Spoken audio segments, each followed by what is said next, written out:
coming up on The During the Source. campaign, he claimed to be an American Jew.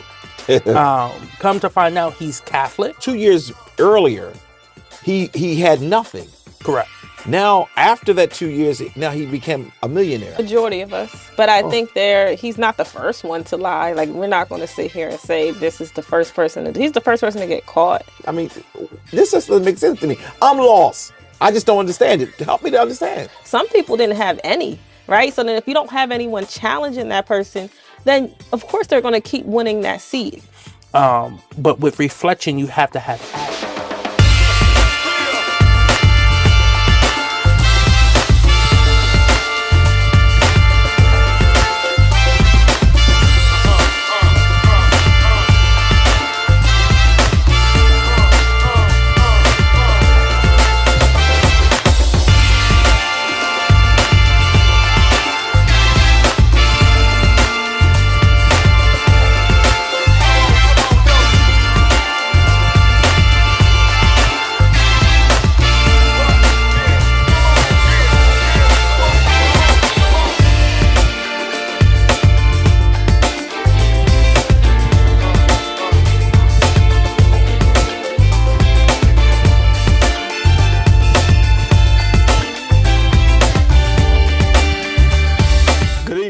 Dr. Curry. This is Kobe Owens. Janae Darby. And welcome to The Source. To all of you who are watching us, Happy New Year's to you. This is the first day of the brand new year. I hope and trust that whatever resolutions you have, you hold to them. And the ones that you decided you didn't make last year, just add them to this year, and I'm sure it'll be fine.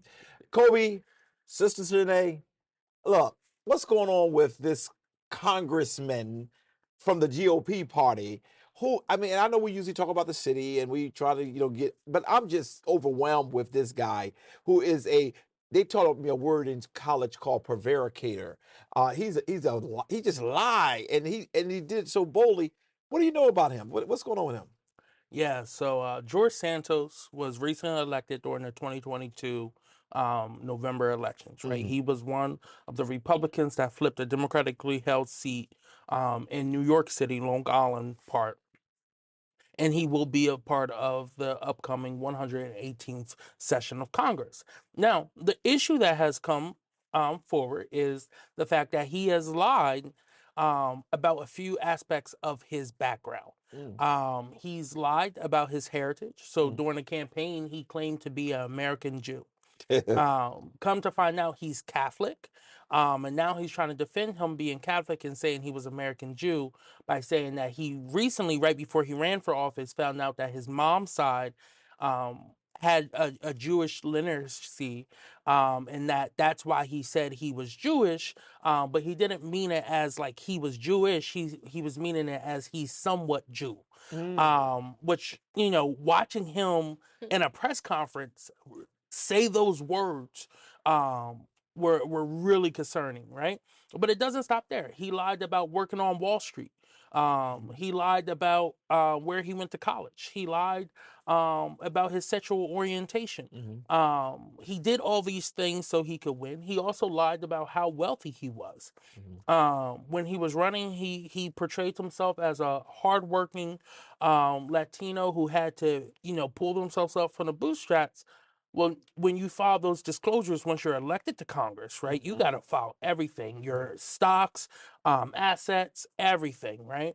Come to find out, he's worth millions of dollars, right? And he put up millions of dollars of his own money into his campaign that he didn't legally file with the Federal Election Commission. So do you think, no, now what I'm hearing and reading is that he's not worth what he's saying, but you're saying that, I know because 2 years earlier, he had nothing. Correct. Now, after that 2 years, now he became a millionaire. I don't understand how that can Correct. be. He didn't file his taxes correctly prior to that, so that he wouldn't have to pay as much in taxes. So he's a Donald Trump. Yes. Okay. As a matter of fact, his taxes were released, and we're finding out he's not as rich as he's supposed to be. But let's go back to him. So is this the way y'all do it, you politicians? You just tell in that community. Kobe was able to break down how he said he was Jew because the community that he was representing had a strong population of Jews. Yeah. He said he was gay. a strong part of that population were gay. He said that he was rich, which really helps him with being a conservative. A nice population of those he would be representing were very much conservative. He is the model. Is that the way y'all do it? Nah, that's not. I don't think the majority of us, but I Oh, think he's not the first one to lie. Like, we're not going to sit here and say this is the first person. He's the first person to get caught. mm, And I think in today's political world, to be a white gay male who identifies as being Jewish with money, that's what's going to win. mm. That's what's going to move people, right? They're able to connect with these different populations, and I think he was able to hit on those key groups It's a shame. to be able to get into office. But he is not the first person to lie. But to this magnitude, Yeah, to this magnitude. and I hear what you said. You said two things, and I want to just grab both of them. But he may not be the first person to lie, but this man outright lied. I mean, I said a word prevaricate, which is to stray away from the truth. Lying is just outright falsehoods. He didn't go to nobody's college. I Right. mean, he didn't go to any. I mean, and he named two colleges that can be easily verified. What's going on with the Democratic Party that they could not just get a Google or call the school and say, did this person really attend your school? Well, here's the first thing I'll say this. Um, the New York Democratic Party completely, completely dropped the ball here. Okay. They dropped the ball and cost us the U.S. House as well. But I'll put that to the side for right now. I think it is, doing Oppo research, it's extensive, but sometimes it's difficult. But when you are elected, there's other procedures. You don't just, you're elected and you go in the very next day. There's reports that you have to fill out. There's information you have to fill out, and everything is being verified as you report out, right? So as he's reporting out what he said on the campaign, well, you have people like the Secret Service, people like different agencies that are actually doing the research and finding out, okay, this isn't true. Okay, your taxes aren't lining up. Okay, if you're saying you had no money, how do you own 5 different apartments, right? So that's one of the issues that came about, and that's kind of how it came about. So that means he got some legal issues beyond. Oh, Yes, he absolutely. will probably be seated as a congressman, but the legal part of it is going to wind up causing him to have to be removed, I believe. Well, yeah, I mean, if Kevin McCarthy had a spine, he's most likely going to be Speaker of the House. We don't know what may happen in a few days when they take that vote on January 3rd, but he has the power not to seat him. I think no matter what, you have both two other incoming Republican freshmen from New York are calling for ethics commission Yeah. to step up and investigate this. Federal prosecutors are now investigating this as well too. So we'll see what happens. Now I feel as though Kevin McCarthy will allow him to be seated because he needs his vote for speaker. So which comes first, him being seated or Kevin getting the position of Speaker of the House? Well, they all take the oath. Okay. And then once Kevin becomes speaker, he can deny him a seat in Okay. Congress. Okay. So technically, he will be sworn in, just not seated. Okay. I don't feel it. I just don't Yeah. feel it. When I became pastor of East Zion Fair, they call all those universities. They said he went to this university, this university. He said he got this degree. How could are we as a people so gullible that we just accept what people say and align ourselves? Yes. Really? Yeah, It's yeah. I horrible. think that's a typical thing, and especially in politics. We just believe people at face value. Democrats, Republicans, all of them.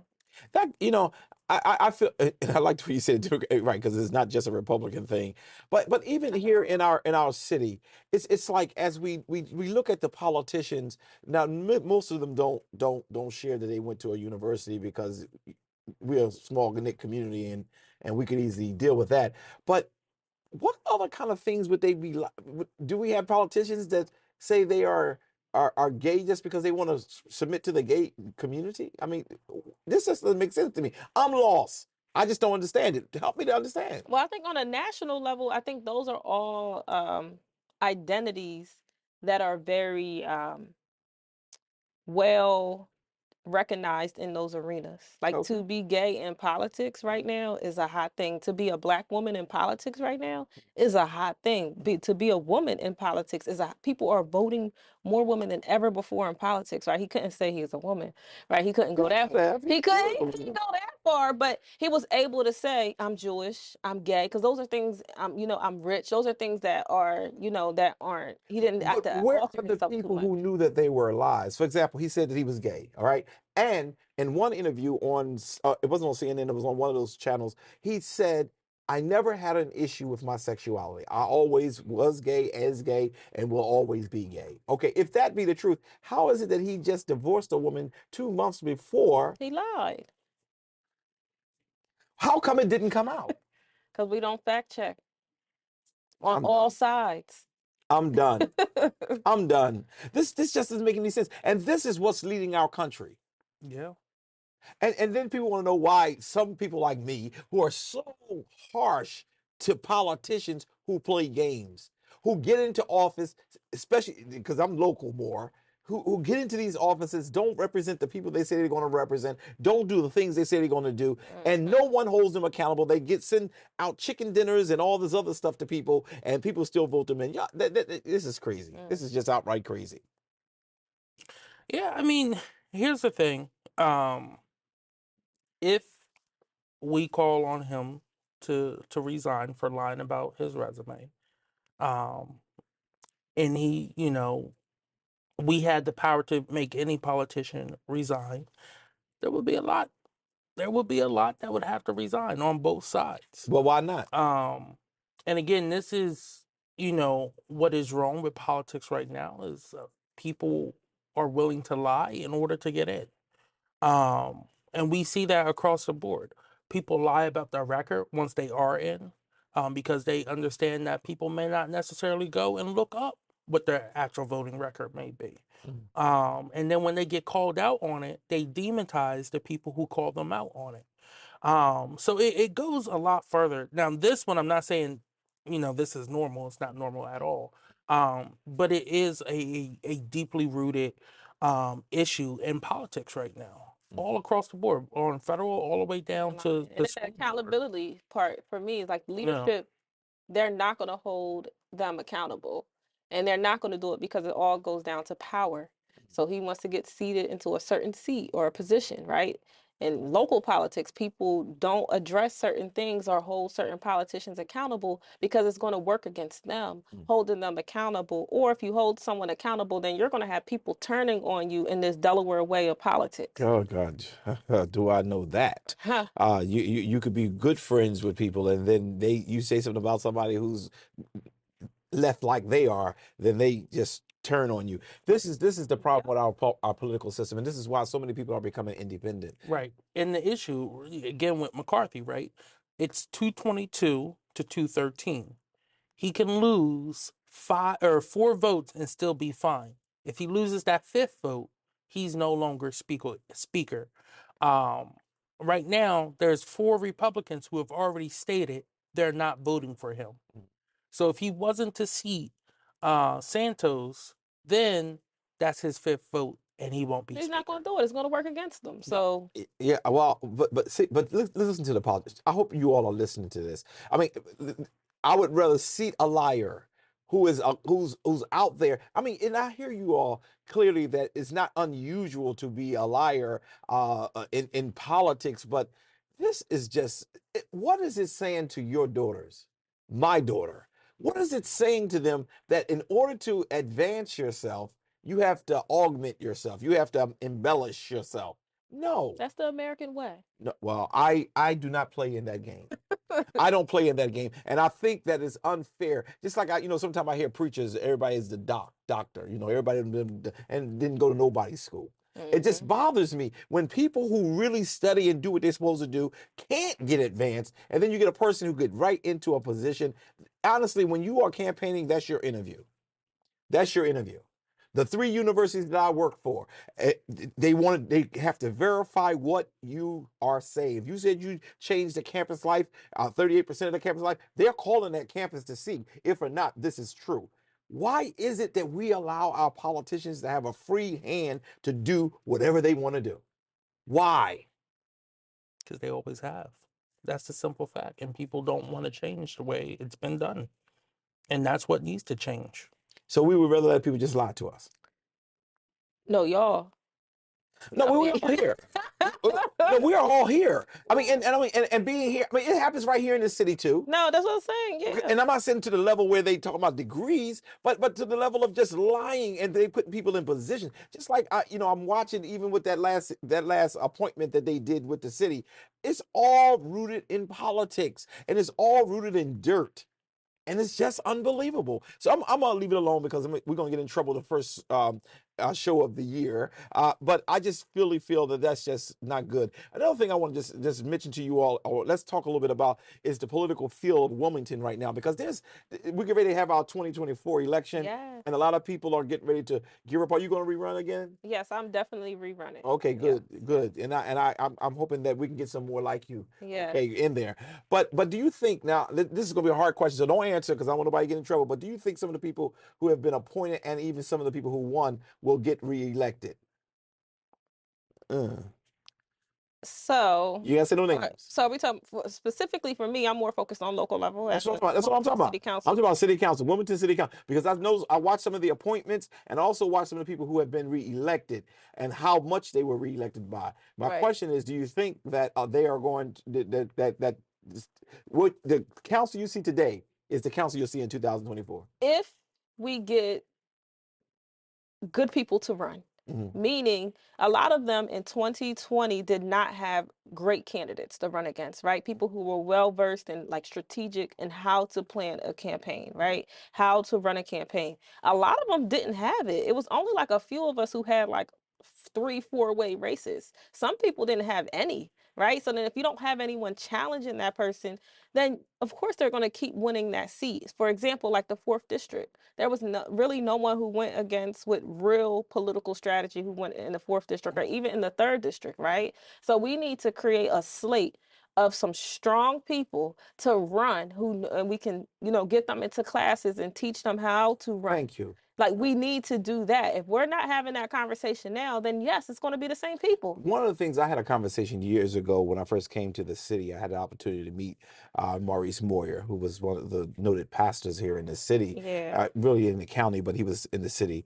And I sat down with him and I asked him, I said, how were you all able to even get the first black mayor elected? And he said it was a lot of tough work, but what we did was we met on Saturdays and we formed a group to help train people and encourage people and fund people. I really am interested. And if you're out there and you're listening to me, I would really like to connect with you. I'm interested in that type of system where Me we too. find ourselves some people who are genuine, who care about the community, and let's figure out how we can get it funded. Because at some point, churches like Zion Fair, we can't give money to political things, but we can let somebody stand outside the door as the parishioners come in and be able to start raising money so that we can start pushing forward. Because I'm tired of the Democratic Party. They only fund who they want to fund. I'm tired Yep. of the Republican Party. I think I'm not saying we shouldn't run. I'm a Democrat, so I'm not saying we shouldn't run as those parties, but we should not solely depend, because they already got in their mind. I can tell you right now, if you'll think I'm a prophet, but we know who's going to be the next governor. Well, you may not know, but when you understand the political arena, certain people control this state, they control this city, and they will keep their people moving. And when the black folks get together and do things right, it shakes up the whole camp. One of the things happened was when Governor Markell ran. It shocked this whole state, because he decided, Markell, whom I really did like, he decided, I'm going to do things differently. I'm not going to let the trajectory be the trajectory. Mm-hmm. And he got in that black community strong, he got in that Jewish community strong, and he won. Yeah, and one thing, like specifically for my race, you don't necessarily need the Democratic Party to back you up to win. Mhm. They actually back someone else up Right. on my in my candidacy. So you don't need them to back you up. You just need to build a great team, get connected to some of these organizations out here who is teaching you how to run for office, how to develop your team, how to have to be strategic. You don't need the party behind you.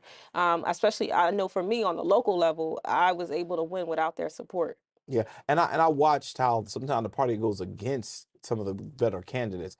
Now you said something about I don't know if you know of any information today, but I am interested in connecting with that group. What group is there out Yes. there in the world? So just speaking to where Mayor Seals won, and looked into that a lot. That year, right, and what they were able to do, they recruited black candidates across the city in key races to help drive out that vote so that Mayor Seals could win. They have brought in community leaders and NAACP leaders like Larry Morris Mhm. to run over in the 7th district. The 7th district back then, it's a lot different Yeah. now. Mhm. To help, knowing that they may not win, but they ran a real campaign, a funded campaign, a strategic campaign. But everywhere they went, they were lifting up Mayor Seals, right, so that he could win as well too. And that's how we got our first black mayor. Mhm. And for the next three mayors were black, right? So we had Mayor Seals, then Mayor Baker beat Mayor Seals. Mayor Baker had 3 terms, and then Dennis followed him for 1 term, right? So it's things like that, right? It was the community coming together saying we want someone who understands us, Mhm. who's been through some of the issues we've been through, walked in our shoes. And you can have the most good faith person ever running, but sometimes it's just that experience of being a black person in Delaware, in America, right? So that's kind of what led to that, right? And I think it was a beautiful showing of unity amongst our community coming together. And I think that we can still do that, and that's why I need to know. So we need to, for the next couple of weeks, I think we need to try to add that to what we should try to do as we getting ready for 24. Is that we It should may have be 5 happening black, already. right? But people who are resourced need to also be a part of that. Now, I'm not saying those who are No, I not, agree. but some of us, I'm open. I'm open to finding a way to raise money to really, because I'm tired of the games. I'm tired of seeing what is the truth and not able to move it forward. So what, we got 85% of our city council is black, but not but the blacks in this city is at a lower level of economics, a far lower level of standard of living than anyone else, which says to me they know, the other folks know what they're doing, but we're the ones who are struggling, and we need some people who are really. I think the apathy is what's killing us more than anything right now, because I think a lot of our people are sick and tired of electing people and they're not doing what they say they're going to do. So when y'all get me some names of people who I can communicate with, I'm ready to do it, Yeah. because I think it's going to have to happen. I think, and that will show the mayor who refused to support anybody who doesn't support him. That will show certain city council people and you know what? It'll show some congressmen and senators in this state. You can't run this place and think that you can just do what you want to do and it's going to come to Because pass. they're watching. Oh, not only They're watching, they are part of the You process. know how many, I know a lot of people throughout the state were watching my state representative race. Like so many people reached out to me like, yo, you had a good race. Like people that I didn't even know that were paying attention. I'm like, you were watching that? Sure they are, Like, because you yeah. ran against their candidate. Yeah, so In some cases, now some, I don't know who all called you, but people back people and they do certain things, and it's a shame, because after, what really got me upset is what happened when they kind of blackballed you. How could the FOP come out with and come against you to the level they did? Because I was talking about changing their system, right? I went after Leopold, and no, it wasn't something I could do on city council, but I was calling for the need to do it so that we can investigate what was happening with Wilmington police, right? And I think since 2020, you've seen me and the NAACP do a even better job of highlighting those cases instead of just taking them to court and letting them, go through the court system on a federal level. We have made it a point to make as many of these cases public as possible, whether if there's video evidence or just, what's going on, making sure that when we're following those lawsuits, we're having a press conference, that we're in the press talking about it, so that they can't say, oh, these are just a bunch of upset black people who are trying to get back at us. No, we made sure we made it a point. And you know what? I'm proud of the work I've done with the NAACP over the last 7 years. And we're going to keep going. We've won a lot of these lawsuits. And the lawsuits it's not building money for the NAACP or anything. It's getting justice and accountability for the individuals who've been harmed. Right, we get nothing out of it. Right. And you know, we get cases like this all the time. We get a bunch of cases. I deal with the police cases as the policing reform chair for the NAACP. So Yeah. Well, I think enough is enough. In the year 2023, as we are pushing ourselves forward to 2024, I think one of my commitments, and I'm not going to call it a resolution, my commitment is that we're going to have to make sure we get people in office who represent the people. And that's going to be important. We'll be right back. That was good. I mean, we was trying.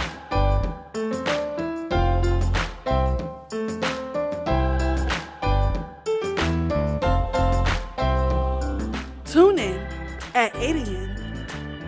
every Sunday for our worship services. Join us at 9 a.m. on YouTube and Facebook Live by typing Zion Fair Baptist Church.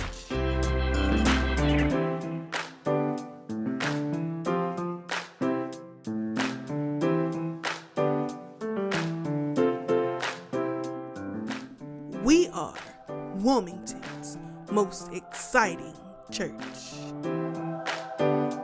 This morning, ABC News has learned New York Congressman-elect George Santos is telling local Republican leaders that he will not seek re-election in 2024 as his background comes under even more fire. Watching this slow George Santos train wreck take place, we need to stand together because we do not want to be represented by a clown. The Nassau County Republican chairman says the Republican Party would not support Santos in 2024, writing in a statement, "I don't know what party would endorse him as a candidate." Santos is set to take office next week and refuses to step aside despite calls for him to resign as more possible lies about his schooling and family come to light.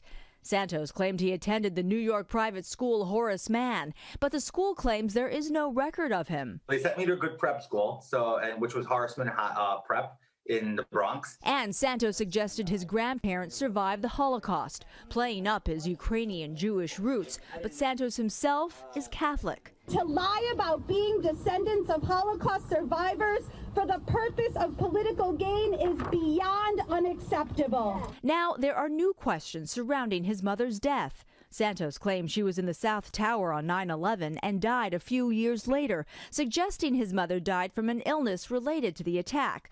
However, her obituary says she died in 2016 and mentions nothing of 9/11. Federal and local prosecutors are investigating whether Santos committed any crimes involving his finances and lies about his background. Santos has apologized for, quote, embellishing his resume. Meanwhile, top Republican leaders in Washington are staying silent, including Congressman Kevin McCarthy and Senator Mitch McConnell. If Santos were to resign, Republicans would lose a House seat and would require a special election for a swing seat that Republicans just flipped in the midterms.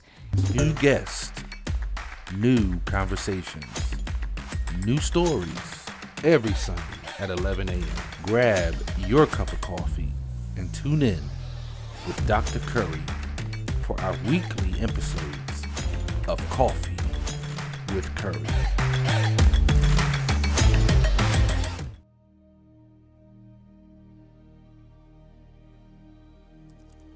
Even though it's a risk and I don't know what's on the other side, I'm going to make a bet on myself. I guess I'm kind of looking at this as a sort of rebirth opportunity. I just quit my job and flew to Scotland with no money or plans or friends. This is day one of me exercising every day. I've really gone and done it now. It's about a farm. Turned in my 2-week notice. I just took the leap. Yeah, I'm really liking how my hair's been going. I feel like we're on the verge of a renaissance. They say to do what you love, and I love to dance. Oh my God! I'm proud of you! I can't imagine a more beautiful thing. Having any fun yet? Carnival is back. Rio is back. This is dedicated to the disabled community. This is our moment. I wanted other women and other people of color to know it is possible. Sydney McLaughlin, there is no stopping her. That's a world record. When I was a little girl, all I wanted to see was me in the media. Change has become a constant. The way we embrace it defines our future. I've never seen this kind of courage. They're fighting with all they have. The word freedom right now means a lot for us. This could be the beginning of a new era. You know, I call it evolution. This is what believing looks like. And don't you ever, ever give up on you.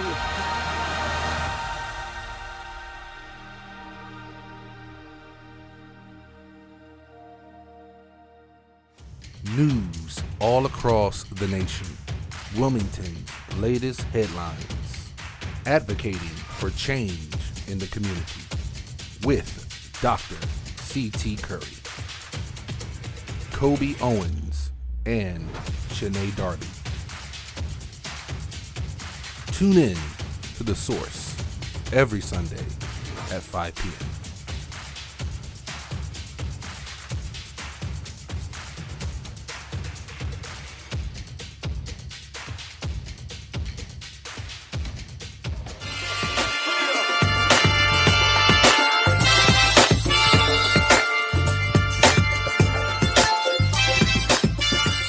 And we're back. Well, you know, Sister Shanae, people wonder why you got that sweatshirt on. Yes. That's one of your talking points from the Shanae's scoop. What's going on? Yeah, so I know we're at the end of Kwanzaa. So I know it's kind of a new, I feel like for a lot of people, it's a new holiday. Yeah. It's been around forever though, like decades. And it's a specific celebration of African Americans, of Black people globally. It's time for family to get together to talk about ways that we can collectively get together and just do better as Black people, right? And I know there's 7 principles. I don't know if you guys ever heard of Kwanzaa. Like, when was the first time you heard of Kwanzaa? I guess I was early because I believed in Kwanzaa. I'm good. I guess I was young, very young. I was young. So you read these what do you call them, millennials? They think that we don't know much, but okay. Now I was wondering, a lot I of did people hear don't about know Kwanzaa, much. well, but tell me, act as if I didn't Yes, hear about it. yeah, so my first exposure to Kwanzaa was actually at Christ Our King. Okay. Which was a Catholic school. Absolutely. It was we had all white nuns. It was really no Black teachers there, but I remember every time around Christmas we were singing principles, right? And that was my first exposure to it. They didn't really hit on explaining it, Right, you know, but right. I remember singing the principles like Kujikajalia, self-determination. Like I remember Nia, purpose, Kumba, creativity. They had us sing that song during our Christmas. But other than that, I wasn't really exposed to what really Kwanzaa was until college. Oh, okay. Right? We didn't celebrate, my mom didn't celebrate Kwanzaa in the household. It was a Christian background, so it was more Christmas. So Kwanzaa in college, I took all these courses. I was like, I'm taking all these African American studies classes in African. I ended up to double major in Africana studies because I took so many classes. And that's when I learned about Kwanzaa and what the principles meant. And I was like, I had my daughter at the time. I had her my first semester of college, and I wanted to expose her more to like Black culture, Black history. So I was like, we're going to celebrate Kwanzaa. So I've been celebrating Kwanzaa for about 15 years now. I was like, I want my daughter to be exposed to this. I want her to love her natural hair. I want her, like, those are things that that wasn't really emphasized. Like, you know, be proud to be Black, but really, what does that mean? Okay. Like, specifically. Yeah. So we started doing Kwanzaa. I know one of the things, you set up a display. So you have your mat, your kanar, you have your candles. There's 7 candles. You light one each day. It starts the day after Christmas. Right. And you start with Umoja, which is unity. Yes. Which is my favorite. Okay. That all day I'm playing UNITY. I'm playing Queen. My kids gotta know some old school hip hop, right? So, you know, all day we talking about unity. Then the second day is Kuchikajalia, which is self-determination. Ujamaa, which is collective work and responsibility. Ujamaa is cooperative economics. Nia, which is purpose. Kumba, which is creativity, and we have a school called Kumba here, which is actually named after one of the 7 principles, and then Imani, which is faith, which is the last day, which is usually lands on a Sunday, which is, I think, very special and significant, as that's a lot of day people celebrate their faith. So like Kwanzaa is just a very celebratory time. There's events going on that happen throughout the city. If you didn't attend any this year, attend some next year. We have the Cultural Restoration Project. They do Kwanzaa events. We have Kwanzaa 365 group. We have the African Collective group in Delaware. We have the Juneteenth group in Delaware. There's so many African-centered groups who are doing a lot of events around Kwanzaa and the importance of it. And you could do gifts too, but gifts is you have to create it. You can't buy it. Okay. And what I'm scared what's happening with Kwanzaa, that the more people are knowing about it, that's going to become commercialized. Right. I'm not a big holiday person, right? Okay. Because of the commercialized piece and for other reasons too. But really, I don't like commercialized holidays. Like, don't make me feel forced to go bankrupt to buy gifts just to celebrate one day, right? So with Kwanzaa, what I really love is you have to create your gifts. Okay. Like you can't, I can't buy you a PS5 and give it to you. I don't know what's in there. PS6, PS7. So how you gonna create? Yeah. But you don't create one, but you might draw a picture. You might create something with your hands and then you give it to someone. It's more meaningful than, hey, I'm going to use my money to go buy this. Well, you have to use money to buy. You have to buy the supplies. And, I think one of the roots of it, right, is looking at the cooperative economics, right? Where are you putting your dollar at during this time as well, too? And hopefully that extends your thinking, not outside of that 1 week period, to a 365, viewpoint, right? So can I go get those supplies from a Black-owned store or a Black-owned supplier, right? Am I putting my dollars back into the Black community? Am I banking Black, right? Yes. And I know There's that's a one list of my of Black banks. There's, we went from 50 Black banks throughout America, and now we're at 18, and I'll talk about that a little bit more. But that's what this time is all about, the reflection of it, right? But with reflection, you have to have action. So, Which is outside of this week, right, is the time to act, right? So, on that first day, have you been united as a community, right? Have you been working together as a community? Yeah. What has been driving you during this year? How are you working in your community? How are you working with one another? How are you rebuilding that village that we always say it takes a village to raise someone? Where are we putting our Black dollars? Are we being creative, and do we have a purpose of what we're doing? And then again, finishing all of it is rooted in our faith. Excellent. Yeah, I love it. I love it. Yeah. And I one thing I love too about Kwanzaa is I never knew that we had a flag, right? So I remember learning about when my daughter was younger, there's like this Pan-African flag, and it's red, black, and green. And red is for the blood of our people, black is for the Black people, green is for the land, which we're connected to, right? And that was powerful to me because I was like, I know as a child, I was always searching for like African American and Black history, and I wasn't getting it in the school system. So for me, learning Kwanzaa, I felt more connected to like who I was as a person.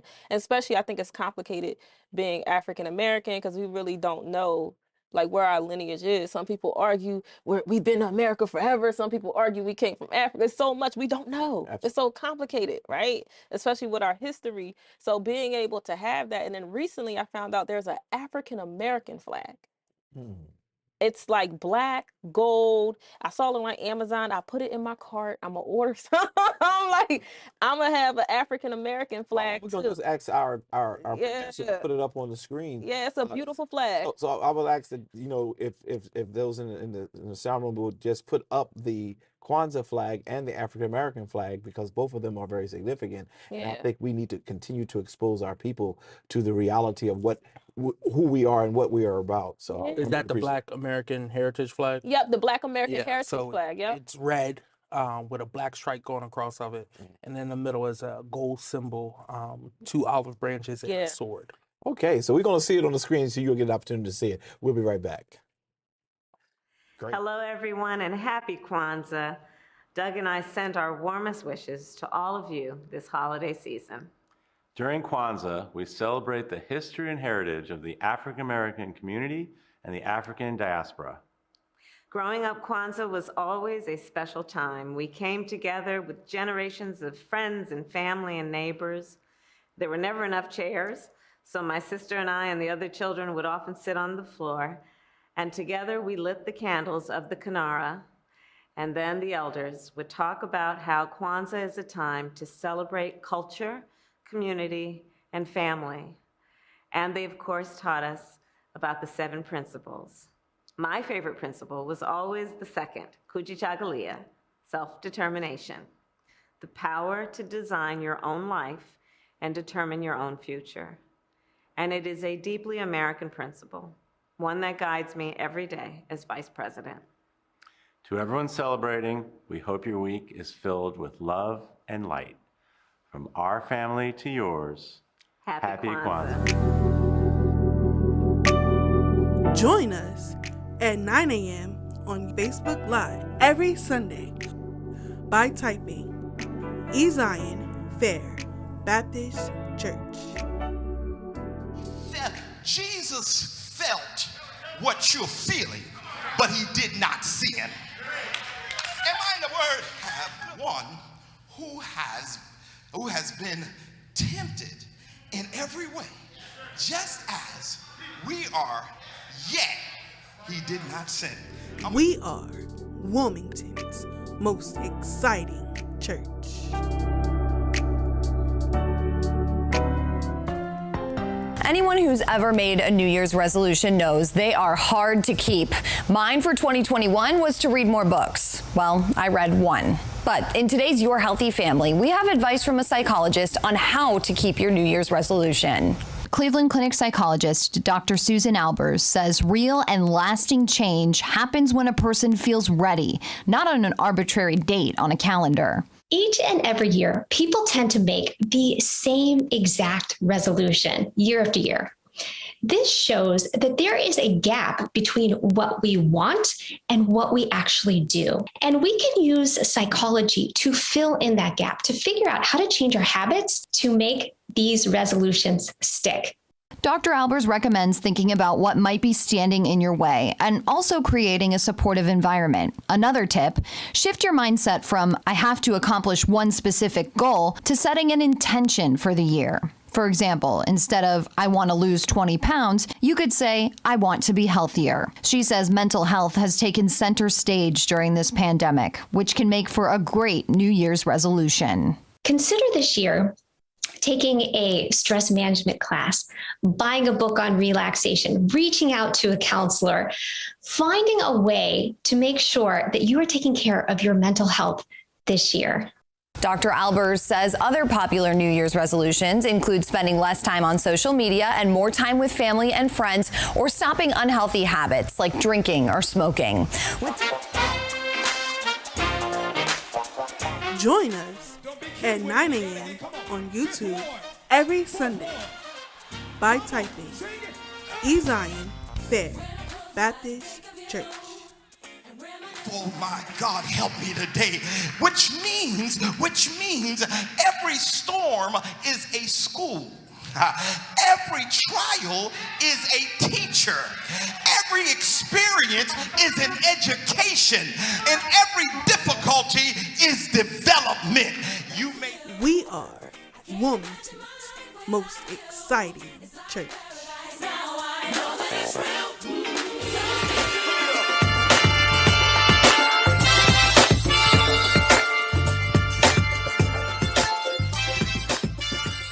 And we're back. Well, great show so far. And now we get to that part of the show where we talk about Kobe's Corner. Many people really enjoy this corner. So as we go to the year of 2023, we're looking forward to more and more coming out of that as well. Kobe, what's going on in your corner? Yeah, so as I was talking about in the last shooting, or the last segment, we were talking about Banking Black, right? And kind of what I want to talk about there is this Banking Black movement, which we see after a police shooting every now and then, right?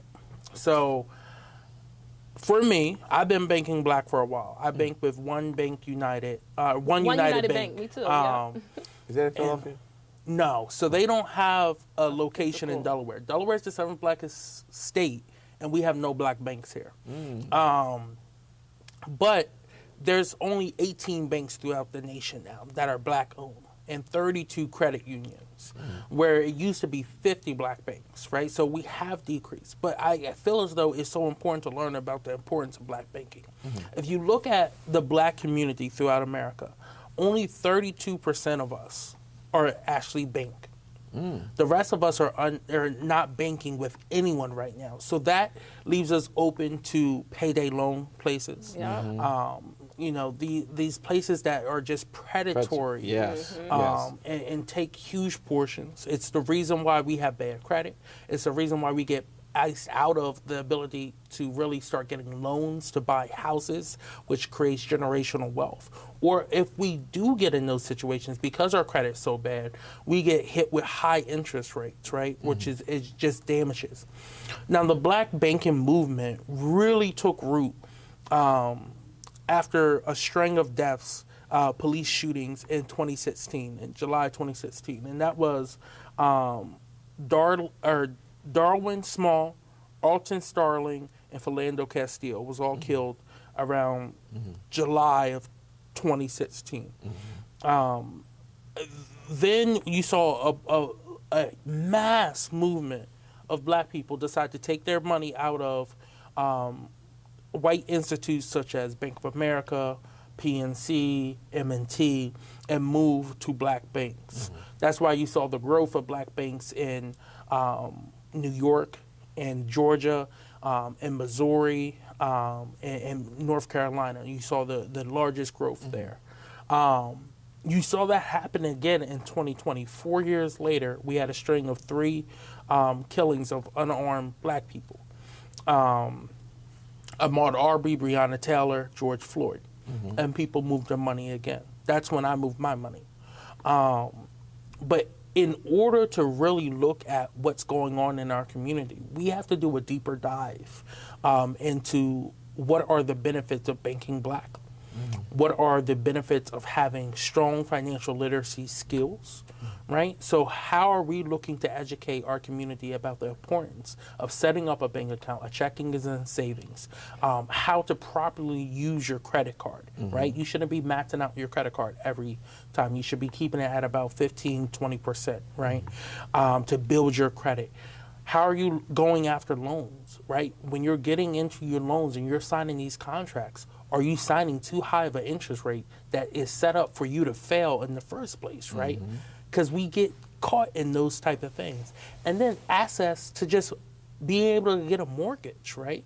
Being able to set up something like that. So, you know, as we continue to look at injustices done to our community, looking at how we can bring about solutions. Like I said, Delaware has no black banks. And we have a lot of banking deserts here, right? So I'm looking to work with the NAACP and other groups to bring a black bank to Delaware. I don't know which one is going to be right now, but I want a black bank here in Delaware. I would really like 3 to be here so that it's competitive. But starting with one and bringing it here. And you look at all over this country, we've learned about you know, what's happened in Tulsa's Greenwoods district, right? And how blocks and blocks were burned down. And Greenwood was the new day, or the Black Wall Street, right? The new day Black Wall Street. You look at, you know, what happened in Bronzeville, Chicago, right? Where another Black Wall Street was, that was burnt down, that was destroyed, right, and destabilized. So building our dollars and our economic power is key. And I think as we go into 2023, that should be a priority for us here in the community. Good, okay. And I'm going to be very supportive because I'm looking forward to that. The reason why I thought it was in Philadelphia because there used to be United Bank in Philadelphia. I remember when Chappelle was the founder of that black woman. And I opened up my first bank account there. And I think United Bank is still there, but I don't think it's black owned anymore. Right. So, so I'm looking forward to that. And if that happens, just think about this, and we're going to let you go on with your presentation. If all the churches, and I said this to IMAC before, decided we're going to bank in one bank. Now, I wasn't thinking black. I just said one bank. The level of power we would have. Yeah, churches have a lot of economic power. I mean, Sunday. If all, I just said, I know what we bring in, but if all the churches decided we're not going to support but one bank, we would be able to do some monumental things in this community. Change, but we can never come together. That's why we was talking about coming together. It's so difficult because sometimes we are our worst enemies. I'm sorry to take some of your time. No. That's all I had on that point. My next point is something that's also huge. I've talked a lot about housing over this year, over 2022, and going into 2023. I'm happy to see that here in the city of Wilmington, we're getting a new facility to help homeless veterans, right? So that's going to be a 60-unit apartment called the Curl Center, and is set to open in 2024. Now, there's currently one, the Delaware Center for Homeless Veterans, opened their first place, the Pearl Center, in 2018. And that houses roughly like 80 people. It's 51 units there. Yeah, they have one they just ready to open up around the corner too. Right. I don't know whether it's for homeless or it's just for veteran housing. It's veteran housing. Yeah, and they got some kind of services they're going to have in that building as well. Yep. Excellent. Working with the VA. Yes. So again, as we're in this crisis right now, right, we're facing a few different housing crises. We're short on affordable housing. We have a ton of people who are unhoused right now, and we have people who have served this country honorably, who came back here and had no resources for them. So I think that is huge. And we need a lot more, but it's a good start, right? And it's a building block. Next, I want to talk about DHAP. So DHAP is coming to an end. It hasn't been official yet. It is pausing tomorrow. January 2nd is the last day you can submit an application. The money is running out. There's only $6 million left in the pot. They're spending $500,000 to $750,000 a week. So that money is going to be running out very soon. So tell the people what DHAP is. So DHAP is the Delaware Rental Assistance, right? Housing Assistance Program for renters that was started during the pandemic to help you with back rent, forward rent, security deposit, and also utilities, right? It's helped so many people. I know our office alone has helped a lot of people who come in and needed it. So if you know anyone who needs that assistance, tell them to get their applications in by tomorrow. And I think it's like noon tomorrow. It's not even in the day. Yeah. And is there a number you aware of? Or what's just the name of the website. So if you go to dhap.com, it'll come up and you can submit an application. Please make sure you put that on the screen for the back channels. That dhap.com, you said is .com? Yes. Because I want people to be able to do that because there are people who are struggling. Yeah. And I'm noticing that they're struggling really bad, and we want to make sure that they stay safe and stay warm. And it's dhap.rentrelief.com. Sorry about that. dhap.rentrelief.com. Okay, very good. And then next, in my final point, we are just days away from the new General Assembly being sworn in, the 150th General Assembly being sworn in. And this year, this session, there's going to be some priorities. Like I just said, DHAP is ending, right? So you're going to have a lot of people who still need rental assistance because of rising prices and reduction in hours that are happening right now, who need help, right? We're going to see mass evictions happen. Some of the priorities that they need to start focusing in on are making sure that there's right to counsel for individuals who are facing eviction so that there is some form of mediation being done. And if not, if it does go to court, making sure that the individual has representation. Now, we say that because of the cases last in 2021 and 2022, 80% of individuals who went to court had no representation. You almost flip that number, about 85% of landlords did have representation, right? So you want to make sure it's fair so people know exactly what they're going up against. They need to look at what are they doing in regards of helping more homeless individuals here in the state, looking at how you set up a bill to fight discrimination based on your income. We also need to look at continuing this push for police reform, Yeah. opening it up and having more accountability and transparency here in Delaware, right? This is something that both the National NAACP, National Urban League have been pushing for here in Delaware. Looking at how we can address environmental injustices that are happening here, holding these polluters accountable that are polluting into black and brown communities like the Route 9 corridor, right, that have been polluting there for years, such as organizations and companies like Croda, right? How are you holding them accountable for their actions, right? And then just looking at, what are we doing on the education standpoint? These schools are failing, their infrastructure are failing, but also our kids are failing in school as well too. I'm interested to see how the Women to Learning Collaborative is going to continue to come together and see what the Reading Consortium is going to be working on as well. Is that funded, by the way, the Women to Learning Collaborative? Collaborative, yes. Is that funded? It is funded. It has funding from the state, and that was a part of the opportunity funding lawsuit that the NAACP won. Now it's been 2 years, 2 years ago. Good. So we will see what comes of it.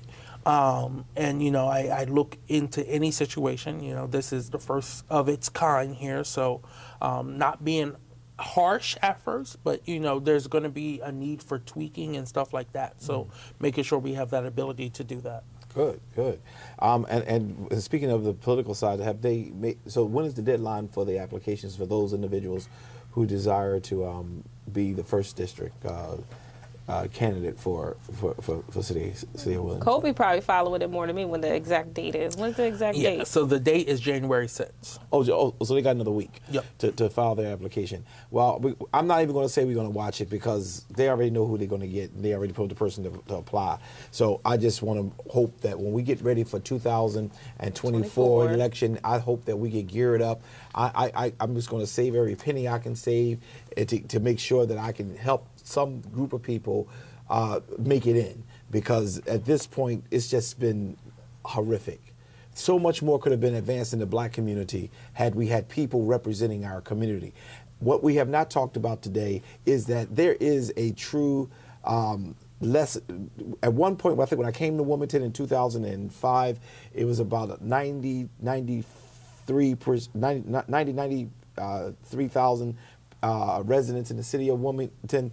Now it's down below 80,000. Well, it's like 85, somewhere between there. It's just we're losing a lot of people, but they are going to start gaining a lot of people. Some of these apartments that they're building is going to bring in a lot more people who have a higher economic standard of living, and it's going to really prove what I've been saying for a while. Some of the city council persons who are looking at me today, or may have will hear from me, is just simple. Your seat is at risk, because within the next couple of years, it's going to be a shift, especially here in the South Bridge section. I tried to say it, and people come on against me, said I'm starting trouble. That is shifting. It is shifting. I mean, you wouldn't be building a skyscraper down there on the riverfront if you don't want to fill it up with people who have like mind than you. The small little community here will not be able to compare with what they get ready to start building to ensure that the shift occurs. So for those of you who've been watching us, we're going to keep saying what we say, and when it starts happening, we will be the first to say, we told you so. You have to wake up, you have to become politically conscious, and you have to recognize that everybody who's smiling in your face is not your friend. Because they send you a chicken dinner and tell you don't pay attention to curry doesn't mean they're really telling you the truth. At this point, we're in a crisis, because nowhere in the world you could be the blackest city is it a city or state? City in the well, we're the 7th blackest state, 12th blackest city in the nation. And we don't have some of the fundamental rights that we should have, and some of the things that we need to have. We still have homelessness at an all-time high. We still have people who are slumlords, and we let them get away with everything. They're throwing people out of their apartments when they get into some kind of issues. It's just too much going on. But we're going to leave it there, and at some point we're going to come back and revisit it. But we got to wake up. You got to wake up. School days. You remember Spike Lee? School day, wake up. It's time to wake up. Anything else on your table today? Happy New Year's, everyone. Hopefully you had a safe and warming and family-friendly holiday. But I look forward to 2023. Anything for you? Yeah, happy Kwanzaa, happy New Year's. I look forward to 2023 and all the great things to come. All right. And I'll say to you, I'm signing off. May the Lord keep you and bless you real good. Be good. Take care, y'all. See you guys later.